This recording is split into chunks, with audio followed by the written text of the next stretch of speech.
बेटे का शादी किया, अभी बहू आई और फिर बहू बेटे के पक्ष में हो गई या बेटा बहू के पक्ष में हो गया और माता पिता से एक रूखापन, ऐसी स्थिति में जिसको पाला पोसा बड़ा किया और जब उसकी तरफ से कटुता होती है तो महाराज जी जब बड़ा हृदय वृद्धि। आपकी समस्या नहीं है, बहुत माता पिताओं की समस्या है। कोई विशेष श्रद्धावान अपने ऐसे माता पिता की सेवा कर पाता है, नहीं तो बहू सास को पीट रही है, बेटा माँ पिता को मार रहा है लात डंडों थप्पड़ों से। बेटा और बहू भी तो एक दिन बूढ़े होंगे। हाँ, देखो अगर हम अपने माता पिता को कष्ट देते हैं तो हमारे जो पुत्र होंगे वो हमको उससे 100 गुना बढ़ के कष्ट देंगे, क्योंकि वो ब्याज भी तो मिलेगा।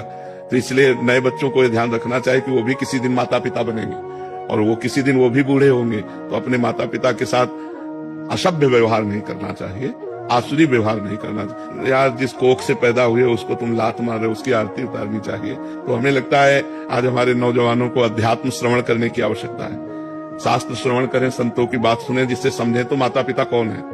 माता पिता की आराधना से भगवान विट्ठल आज जो महाराष्ट्र में विराजमान है वो माता पिता की आराधना से ही प्रकट हुए। पुंडरीक नाम के एक भगत अपने माता पिता को भगवान मानकर आराधना करते थे, तो भगवान स्वयं चलकर दर्शन देने आए। जो विट्ठल रूप में है ना, वो स्वयं दर्शन देने आए। माता पिता की आराधना भगवान की आराधना है। पर कलयुगी बच्चे नहीं समझ पा रहे हैं, वो अपने माता पिता को दुख दे रहे, तो उनके बच्चे उनको दुख देंगे।